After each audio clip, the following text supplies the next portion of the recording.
पृथ्वीर ये एकमात्र cinema hall जेउठी केबे भी सिनेमा प्रदर्शित होना यह रही भारतर ओडिशार कटक सहर में जहाँ एवं अन्नपूर्णा थिएटर बी ग्रुप रे रूपांतरित हो जाइछि।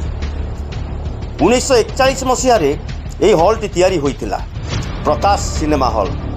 ये सिनेमा हॉल वैषयिक दृष्टिकोण उपयुक्त नुहे एथिरे सिनेमा प्रदर्शन हो पारिबो नहीं बोली तत्कालीन ब्रिटिश ऑफिसर तांकर मंतव्य देबारु एवं अनुमति न देबारु एटी सिनेमा चली पारला नहीं। आज पर्यंत किंतु से सिनेमा घरटीर गोटे पार्श्व सेमती प्रकाश सिनेमा हॉल लेखाई देखा मिलूँ।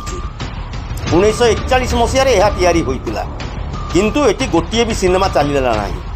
कटक सबु काले होउची सिनेमा हॉल एक गंताघर एक आकर्षण। सारा ओडिशारू 40 दशकरू 70 दशक पर्यंत लोक आसुथिले कटक को सिनेमा देखिया पाई। कटक रे एककालीन 8टी हॉल चलुला एबे से संख्या कमी जाइछि।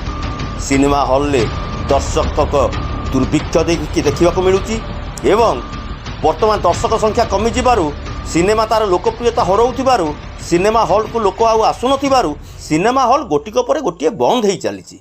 कटक सब सिनेमा हॉल अधिकांश cinema hall Hind grand Nishamani Durga Devi Rajtarangini Prabhat Jyoti Lakshmi Suraj talkies Hind talkies ये गोटिक पर गोटे सब बंद हो गला। एबे केवल वृंदावन सिनेमा हॉल एवं चली संगम प्लेक्स और आइनक्स ये तीनोटी सिनेमा हॉल को कटक सरगरम करुच्ची एवं कटक रे तीनोटी सिनेमा हॉल चली जिते बड़े कि 8टी एकाधिक्रम 8टी चलुला एककालीन 8टी चलुला।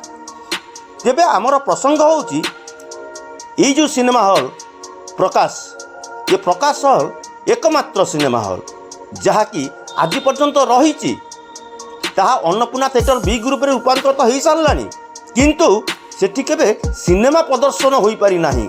यह बहुत कम लोक जानती एवं Annapurna theatre B group Cuttack Buxi Bazar Barapathar रे जो अन्नपूर्णा थिएटर बी ग्रुप रही एक सिनेमा हॉल यह भी बहुत कम लोक जानती किंतु बाहर को चली आसी गोटे पार्श्व को देखिले एबे भी से लिखाई खोदे होइची सीमेंटर कंक्रीट रे प्रकाश।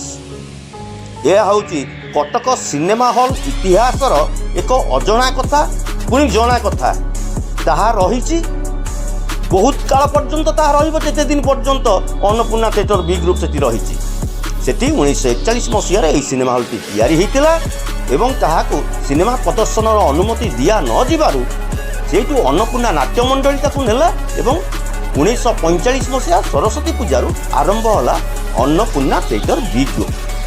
वर्तमान कटकर सिनेमा हॉल संख्या 3 एवं कटक रे सिनेमा तथापि चली लोक आसुचंती लोक सिनेमा देखुचंती संख्या कमी जाइछि।